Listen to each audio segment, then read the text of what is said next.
यह बहुत महत्वपूर्ण दिन है।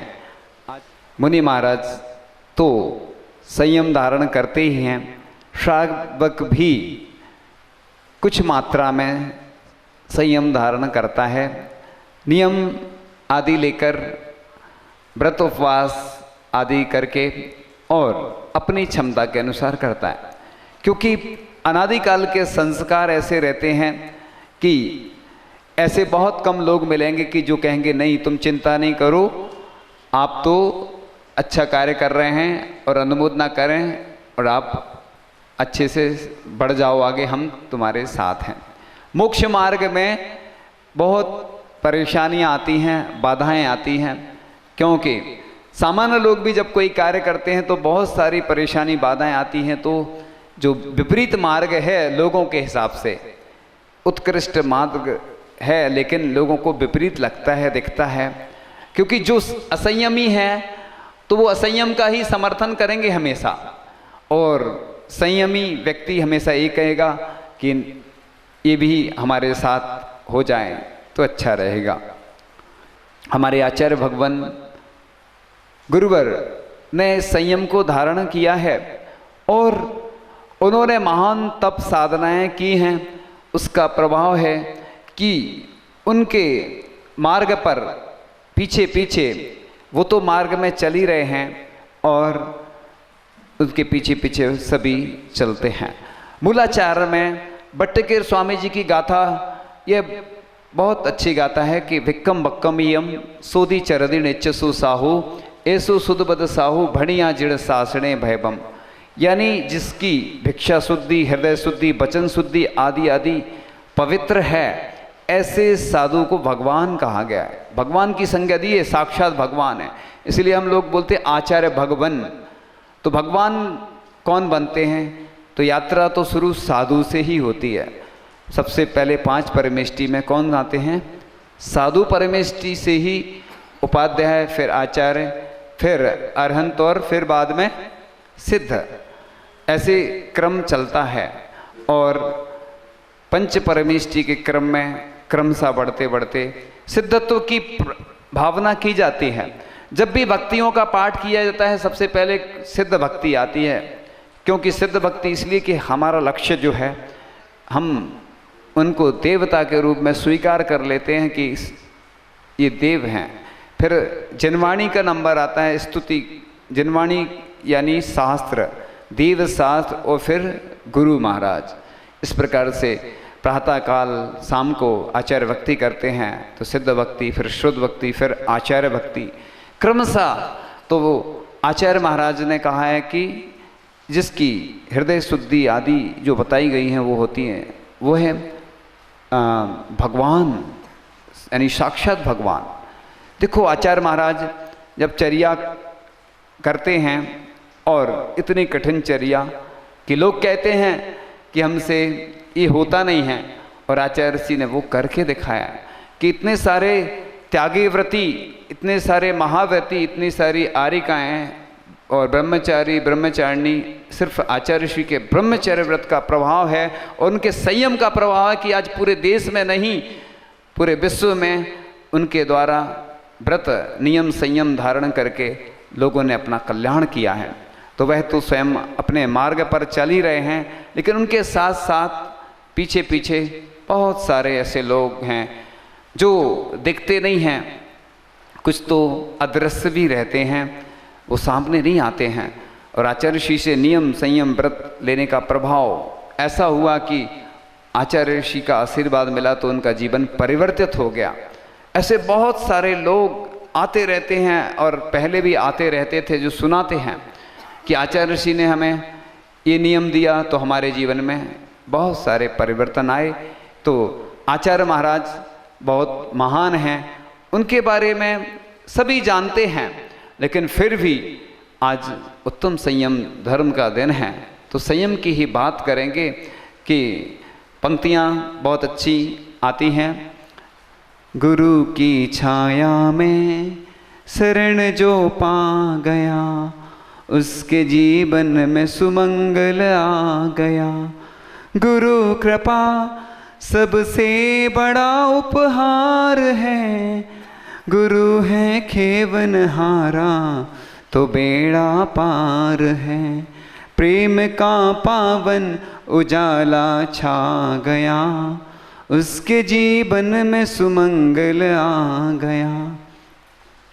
वो रचा है आती जाती श्वास में, वो बसा है प्राण में विश्वास में। शांति सुख अमृत कोई बरसा गया, उसके जीवन में सुमंगल आ गया। हमको क्या इनको हमारा ध्यान है, गुरु हैं अपने देवता श्री भगवान हैं। गुरु हैं अपने देवता श्री भगवान हैं। प्राण का पंछी बसेरा पा गया, उसके जीवन में सुमंगल आ गया। तो आचार्य महाराज तो बहुत कृपालु हैं, दयालु हैं, जिनकी कृपा से हम सभी वह सब कुछ पा जाते हैं जो कि बहुत कठिन होता है। लेकिन आचार्य महाराज इतने सरल हृदयी हैं। लोग कहते हैं कि आचार्य ऋषि बहुत कठिन हैं, हम तो कहते हैं कि आचार्य ऋषि से सरल पूरी दुनिया में कोई नहीं है, क्योंकि जो अहिंसा धर्म का पालन करते हैं और करवाते हैं, जो जीवों की रक्षा के लिए तत्पर रहते हैं, वह आचार्य महाराज हमेशा यही कहते हैं कि हमारे द्वारा किसी जीव का घात ना हो। और आचार्य महाराज जब भी विहार करते हैं, और एक बार अमरकंटक जा रहे थे और आचार्य महाराज के पैर इतने कोमल हैं कि कंकड़ भी उन चरणों को स्पर्श करने के लिए अंदर चले जाते हैं कि हमें इनके चरणों का सहारा मिल जाए। तो वो कंकड़ भी आचार्य ऋषि के पैरों के अंदर प्रवेश कर जाते हैं कि कम से कम कुछ क्षण, कुछ पल के लिए हम इनके चरणों का सहारा ले लें, चरणों की धूल बनकर। और वह कंकड़ भी जब आचार्य ऋषि को वेदना दे रहे थे, लेकिन आचार्य महाराज तो समता के धनी हैं कि जैसा आचार्य कुंद कुंद स्वामी ने कहा है, सम सत्तु बंधु बग्गो समसुई दुखो पसंद से डिंद समो समलोट कंचनो गुण जीवित मरणे समो समड़ो। यानी चाहे कांच हो, चाहे कनक हो, चाहे शत्रु हो, चाहे मित्र हो, दोनों में समता रखने वाले होते हैं। साधु कि अच्छे में भी और बुरे में भी समता रखते हैं। और नियमसार ग्रंथ में आचार्य कुंद कुंद स्वामी ने लिखा है कि किम का हदिवण वासो काय किलेसो विचितो वासो अज्जेण मोड़ पहुदी समदा रही दस समड़स। यानी बड़े बड़े उपवास करना, बड़े बड़े तप करना, मौन रहना, स्वाध्याय करना, सब व्यर्थ है समता के बिना। यानी समता को ही सामयिक कहा है। तो आचार्य ऋषि की इतने लोग प्रशंसा करते हैं पूरी दुनिया में। अभी तक आचार्य ऋषि के ऊपर 500 से अधिक पूजन लिखी गई हैं। अभी वर्ल्ड रिकॉर्ड है पूरा, अभी भी पूरे वर्ल्ड में आज तक इतनी पूजन किसी के ऊपर नहीं लिखी गई होंगी। हमने अभी तक तो नहीं सुनी है कि आचार्य ऋषि के अलावा किसी के ऊपर इतनी पूजन, क्योंकि इतने भजन, इतनी पूजन, फिर भी इतने लेख। और आचार्य महाराज से कोई हम लोग चर्चा करते हैं तो कभी वो फूलते नहीं हैं। और कई लोग आचार्य ऋषि के बारे में अन्य ऐसी बातें भी लिख देते हैं तो आचार्य ऋषि कुछ नहीं बोलते हैं, समता से सहन करते हैं। यही सामयिक है, समता का अर्थ ही सामयिक होता है। 24 घंटे ही साधु की सामयिक चलती रहती है, समता से सहन करते हैं। आचार्य महाराज का ये गुण है। तो वो कंकर की बात चल रही थी कि जब उनको चुभ गए कंकर और बहुत तकलीफ हो रही थी विहार करने में, और अपना कमंडल वो किसी को देते नहीं हैं, और कमंडल भी लेके चलना, और बहुत पैर में घाव हो गए क्योंकि आचार्य ऋषि के पैर इतने कोमल हैं। जब विहार करते हैं कुछ ही किलोमीटर चलते हैं तो आचार्य ऋषि के पैर से खून की छोटी छोटी सी वो बूंदें निकलने लगती हैं और छन जाते हैं पैर, चलते चलते विहार करते करते, और वो कंकर अंदर उनको चुभ रहे थे, वेदना हो रही, लेकिन आचार्य महाराज तो उन कष्टों को हमेशा सहन करते रहते हैं और पैर रख नहीं पा रहे थे जमीन में, और फिर भी चलते जा रहे थे, प्रतिदिन विहार करते जा रहे थे। जब मुनि महाराजों ने निवेदन किया कि आचार्य ऋषि, ये पैर में जो कंकर हैं अंदर बहुत तकलीफ दे रहे हैं, पस पड़ रही है उसके अंदर, और फिर जो भी उपचारक को बुलाया गया, उन्होंने बहुत सारे कंकर जब निकाले अंदर से और देखा गया तो अंदर बहुत घाव हो गए थे। तो मजबूरी में आचार्य ऋषि को एक दिन रुकना पड़ा, और जब एक दो दिन में कुछ आराम सा हुआ, हल्का सा, फिर विहार किया। और एक बार की बात है कि आचार्य ऋषि को रोग हो गया हर्पीस, जब अमरकंटक में थे और पेंड्रा रोड आ गए थे। जब पेंड्रा रोड से बाहर वापस गए चतुर्मास करने, तो आचार्य ऋषि से पूछा गया, तो आचार्य ऋषि ने कहा हर्पीस में दर्द होता था, यानी हजारों बिच्छू काटते हैं वैसी वेदना शरीर में होती थी, लेकिन वह सहन करते रहते थे, रहते सहते कहते कुछ ना। तो वह इतनी वेदनाओं को सहन करते थे और कहते थे, इरादों ने पहाड़ चढ़ाए, पैरों में कहाँ दम था। यानी आचार्य ऋषि कहते पैरों में दम नहीं था, इरादों ने पहाड़ चढ़ाए। ऐसे महान आचार्य हैं कि जिनके संस्मरण हजारों वर्षों तक भी सुनाए जाएं, अनंत काल तक भी सुनाए जाएं, तो भी उनकी महिमा का वर्णन कोई कर नहीं सकता और उनकी महिमा गाई नहीं जा सकती है। इतनी वेदना को सहन करने के बावजूद कि हजारों बिच्छू जैसे काटते हैं, उतनी वेदना को, कष्टों को सहन करते रहते हैं वो। ऐसे ही पैर की जब वेदना, हम खुद जब साथ में थे तब की यह बात है, खुद देखा है कि वाकई में जब विहार कर रहे थे तो कितनी तकलीफ थी, क्योंकि जब पैर से चलते हैं और पैर पे ही पूरा वजन शरीर का रहता है, और जैसे ही जब कंकर चुभते हैं तो आपको मालूम होगा, जब आप बिना उसके चलते हैं ना, बिना चरण पादुका के, तो आपको कैसा लगता है, ये तो खुद आपको ज्ञात होगा। और पैर में घाव हो गए हों फिर भी विहार करते चले जा रहे हैं। तो आचार्य महाराज महान हैं। और कुछ पंक्तियां और उनके बारे में कहते हुए, दिन बीत जाते हैं सुहानी यादें बनकर, बातें रह जाती हैं कहानी बनकर, पर आप तो हमेशा दिल के करीब रहते हो, कभी मुस्कान तो कभी आंखों का पानी बनकर। आचार्य महाराज के बारे में तो जब जो कहा जाता है वो ऐसा लगता है कि सूरज की जैसे दीपक से आरती करते हैं, तो लगता है कि हम क्या उनको दें और क्या समर्पित करें, क्योंकि वो तो अलग ही हैं।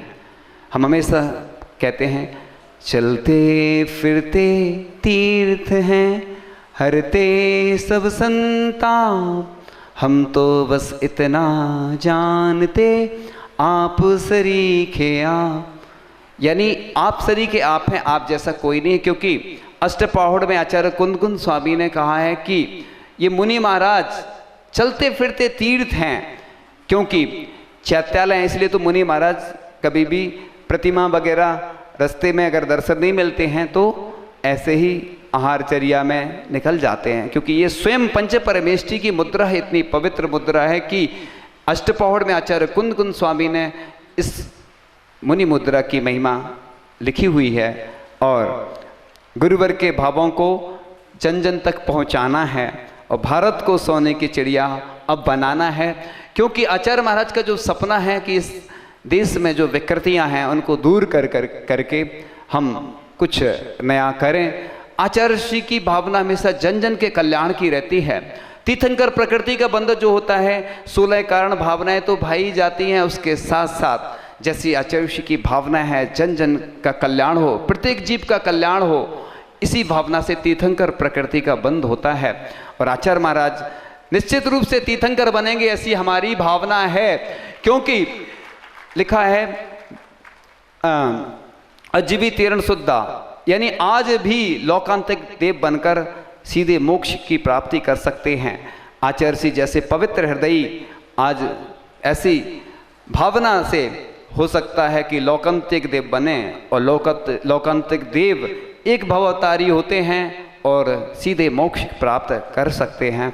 ऐसे महान आचार्य जिनकी साधना और जिनकी त्याग तपस्या के बारे में जब चर्चा करते हैं तो रोंगटे खड़े हो जाते हैं।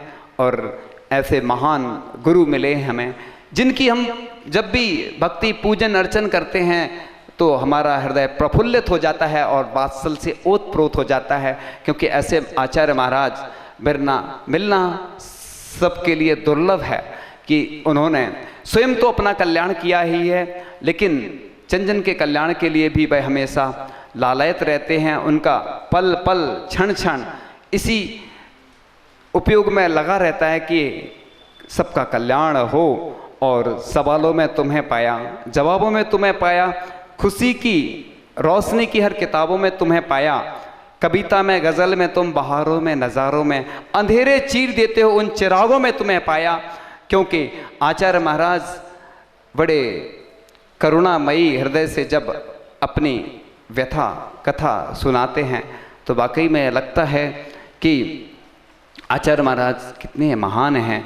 जब आचार्य श्री से बात चल रही थी बीनावारा में, तो आचार्य श्री से कहा कि आचार्य श्री, आप वर्ल्ड की सबसे बड़ी यूनिवर्सिटी में पढ़े हैं, पूज्य ज्ञान सागर जी महाराज की यूनिवर्सिटी में पढ़े हैं, क्योंकि उस यूनिवर्सिटी में तो हमें एडमिशन ही नहीं मिल सकता, वो तो हमने देखी ही नहीं।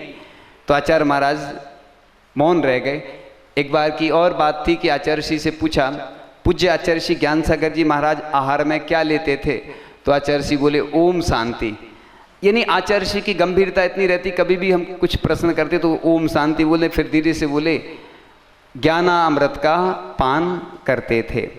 और एक बार की बात है, चंद्रगिरी में जब आचार्य श्री का स्वास्थ्य थोड़ा सा खराब हो गया और आचार्य श्री के पास हम लोग जाते थे और उनका शरीर देखते थे तो हम लोगों को बहुत आंखों में आंसू आ जाते थे देखकर। और आचार्य श्री कुछ आहार में ज़्यादा लेते नहीं थे, तो हमारी भावना हुई, लेकिन कुछ कभी कभी अपने मुख से ऐसी बातें निकल जाती हैं, कई बार बिना सोचे भी बोल देते हैं। हमने कहा आचार्य श्री, पूज्य आचार्य श्री ज्ञान सागर जी महाराज ने लिखा है कि शरीर हमारी राष्ट्रीय संपत्ति है। हमने कहा आचार्य श्री आप इसको नुकसान पहुंचा रहे हैं। तो आचार्य श्री हमने जैसे ही बोला तो हमने सोचा अब तो आचार्य श्री कुछ न कुछ ऐसा बोलेंगे कि फिर हम धीरे से चुप हो गए। लेकिन आचार्य श्री तो इतने महान हैं कि वो समझ गए कि ये उदाहरण भी दिया तो गुरु जी का दिया है और गुरु जी की बात है, तो इसलिए वो कुछ नहीं बोले, लेकिन समता से उन्होंने सहन कर लिया। देखो, नहीं तो और कोई होता तो कहता कि आप हमें सिखा रहे हो। तो आचार्य श्री ने कुछ नहीं बोला, तो हम तो धीरे से फिर अलग हो गए। हमने कहा देखो राष्ट्रीय संपत्ति है, ऐसा पूज्य ज्ञान सागर जी महाराज ने कहा है, शरीर हमारी राष्ट्रीय संपत्ति है। और आचार्य श्री के प्रति सबकी भावना यही होती है कि वो सब कुछ हमारा ग्रहण कर लें, हमारे लिए आशीर्वाद दे दें। लोग इसीलिए बरसों महीनों और दिनों में इंतजार करते रहते हैं कि हमें कब आचार्य श्री का पड़गान मिले, आचार्य श्री के पाद का प्रक्षालन मिले। हमेशा ये भावना बातें रहते कि इस भावना से कि कभी न कभी हमारी आस पूर्ण होगी।